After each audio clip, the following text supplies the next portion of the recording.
Oh, how did it do that? Hey, kia ora. Oh, jeepers, into my hair.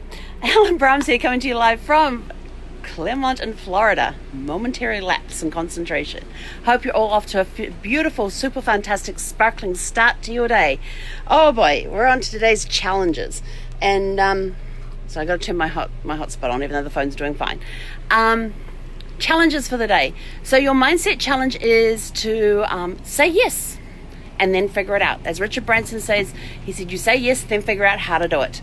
But when you say yes to something, when you commit, when you get a project, you get an assignment, you get a challenge, and you say yes, there's something in the brain that a switch flips, and then the brain goes into gear and says, okay, let's make this happen. And it starts figuring out on a subconscious level how it's going to get done and what's going to happen. Plus the fact too that if you believe in putting things out into the universe and getting, if you believe in putting things out into the universe and you know what you put out there comes back to you, then when you say yes, you are committing to the universe that you are going to do that, and everything starts to happen. Things start falling into place. There's a lot of times in business that I have said yes to something. In the mastermind group I belong to, there's a lot of times we get challenged to do things and I'll go yes, and then I'll sit there and go, oh crap, now how do I do it? I've said yes, I've got to do it. How do I do it? So say yes, then the brain figures it out. The universe will, if you are truly committed with that yes, things will start falling, things will start happening that will help what you said yes to happen. Does that make me? Yeah. So if you truly commit by saying yes, with a heartfelt yes and a true commitment to that yes, then your brain will definitely put the signals out there that this is what you're going to do. You are committed to doing it, and things will start to happen and fall into place to make it happen, and you'll start getting these ideas on how things can happen. So say yes first, then worry about the rest later. Your business challenge for today is projects. Okay, so we've now got our project board up. We've been through, Monday we went through the processes. Tuesday we created our project board. That's with all the little post-it notes or on Trello. Now we're going to start blocking time into our calendar to work on our projects. So the first thing I always put in my calendar is my family commitments. My personal first, self-care first is number one. And if you're a caregiver like me, you know that that's next to impossible to do, but I make myself do it. Have my time programmed in there. After that comes family time. Then after that, you can start putting the other weekly commitments that you have, monthly commitments that you have, put those into your calendar as well. Then start taking the stuff off your project, some stuff off your project board, like some of the ones that will take like an hour, and block an hour out to do that portion of your project. And then when you are working on that hour of project, everything's turned off. No email, don't listen to the email, don't listen to the phones, turn them all off and just do a solid hour on that one step. And we're going to talk more about calendar blocking later on, but because there's some really cool techniques on that. But get that, start putting steps on your projects, especially the longer ones, into your calendar so that you are committed to doing them. Okay, saying yes, I'm going to do that, putting it in the calendar. And then your fun activity for today, pull out a road. When was the last time you actually held a map in your hand? A map of your state, a map of your town, a map of your city, a map of the US, a map of the world. Pull out a map. Pull out a map. Yeah, pull out a map. Plan a road trip. Once all of this coronavirus stuff starts easing off and restrictions start lifting, people are going to be so fed up of being cooped up, they're just going to want to go. So why not start planning a road trip now? Just put it out there. When the time comes, we're going to take a week, we're going to take a weekend. By the time everything gets lifted, we'll probably be in the middle of summer anyway. So everybody's going to be on vacation anyway. So why not start planning your road trips now? Where do you want to go? What do you want to see? And part of your road mapping, your road trip, is to look at different places you want to go. And you can look up things by state, like go to the Visitors Bureau Visitors Bureau for each state, the Visitors Information Centre for each state, and check out what is there to see and do in that state, what's the best time to visit that state, what's some of the things we can do, and start making a list. I actually have 2 composition books that have, each one has 100 pages.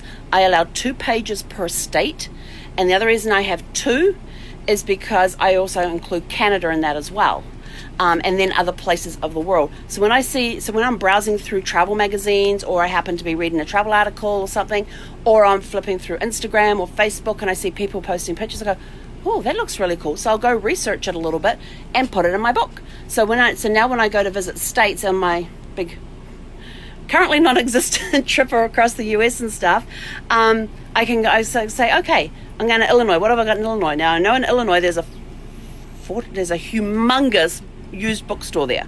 I'm actually going to meet a friend at that bookstore in Illinois when I eventually get there.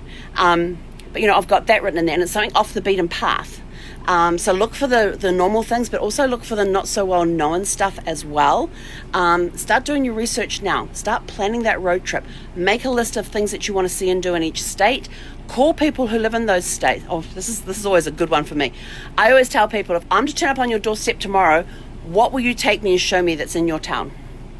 I didn't really do that in El Paso, but I had a friend in El Paso who came and picked me up from the RV, and we went all around. We went onto, what's the name of the fort there?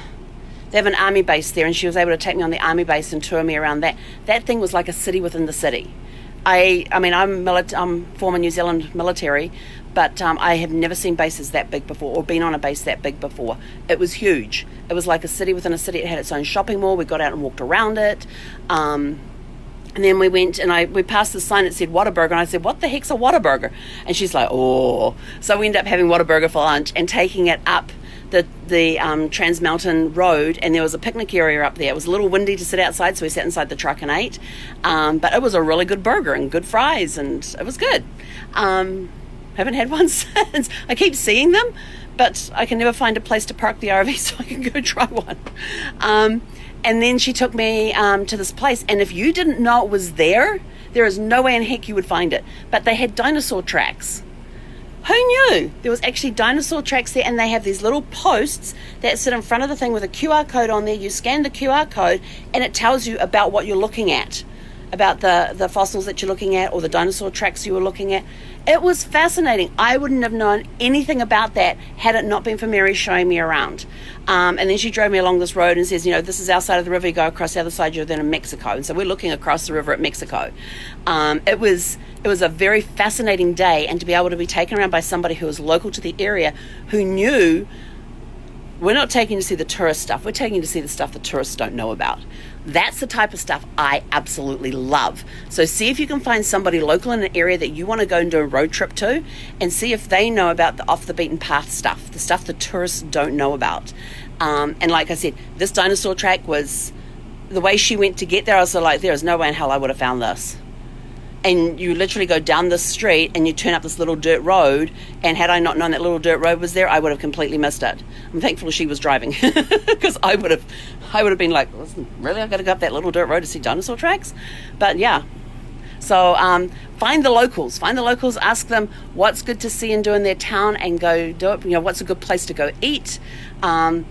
One of the things we did when we were in Philadelphia one time is we were staying at the Courtyard right down in the center of the city, and Brad had always said that one thing he wanted to do when he went to Philadelphia was have a real Philly cheesesteak. So he went to the doorman, and he says, okay, I want the best Philly cheesesteak in town that's not known by the tourists. And the guy gave us this directions to get this little hole in the wall. We went in this little hole in the wall place. It was packed. And the Philly cheesesteak we had there was amazing. So ask the doorman. If you're staying at a hotel, ask the local doorman as well what the local things are. When we were in Hawaii, we were staying on the Big Island, and we were leaving to go over to the Volcanic National Park. And Brad again asked the doorman. He said, what's the best place to go for breakfast that's not a local chain? Well, it's not a national chain. He gave us this little place, a little blue Hawaiian cafe. He said, you will blink and pass it. He said, you'll see the strippers shops along the road there. You'll pass it. He said, you just come back and it's the blue store in the middle of the strip. So we went back there. So we're driving along. I said, we just passed it. And so we did a U-turn, went back, went in, had the most amazing breakfast ever. At the time, this is back in 2000. This is Christmas of 2000. And it was $5 a plate. And we were having, when we saw the food that came to the table, there were 5 of us. There was probably enough food on the table to feed at least 15 people. There was that much food. It was massive servings. You're talking like French toast, thick slabs of French toast. You're talking, and there's like 6 slices of this French toast on a plate. You're talking 5 dinner-sized pancakes in a stack per person for $5. I mean, it was ridiculous. And we had the Loco Moco, and the guy, because the doorman said, he said, oh, you got to try the Loco Moco. We go, what's that? He says, oh, you're going to like it. And we got there, and it was this massive plate piled high with rice. It had 2 half-pound hamburger patties on there with fried eggs on top of that and gravy over the entire thing. It was really good. And when we saw that, I looked at Brandon, he looked at me, and because we both had one, we said, we could easily have shared one of these and still had food left over. There was a lot of food on that table.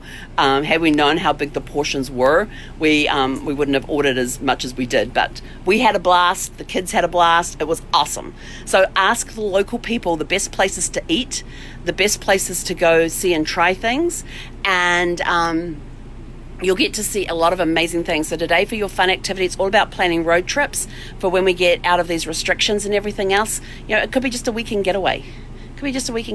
Start making a list of places you want to go and see and things you want to see and do, and make it fun. Make it a good family activity. If you're by yourself, you know, make a trip to go see family and friends.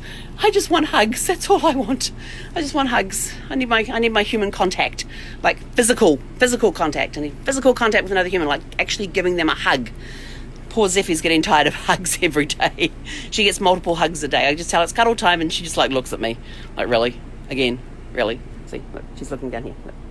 You gonna say hi, Zeff? She was busy digging holes again this morning. Oh, this time she redug the hole that she dug yesterday on the video. Then she turned 90 degrees and started digging a second hole there. Who knows? But she had the hole that she dug yesterday. She dug it out a little more underneath. She almost had her entire head underneath the top layer of the ground there. So she made this little tunnel that she had her head in. And look at this look. You gonna say hi? You say hi to everybody? Did you all get a Zeffie kiss? It was a Zeffie kiss. Anyway, that's it from me for today. I need to go. I've still got to have breakfast, and I have a meeting in 15 minutes. So have a super fantastic sparkling day, and we will catch you guys later to catch up on all of your adventures for the day, see how you did with today's challenges. So mindset is say yes, then figure it out. Business challenge is taking your steps of your projects and getting them scheduled on your calendar. And no, you're actually, Casey Kiwi is very well taken care of. Let's see if I can get this to turn around. Let me show you. There's Casey Kiwi. We've got to keep him away from Zeffie, because Zeffie's took a liking to him and kind of picked him up and walked away with him one day, and I said, yeah, no, not happening. So challenges, mindset, say yes and figure it out. Business challenges, taking some of the longer steps that you put onto the post-it notes or on the Trello yesterday, getting them scheduled in your calendar so you have an hour dedicated time for them. And your fun challenge today is plan a road trip for when all the restrictions are lifted. Put down places you want to go and see.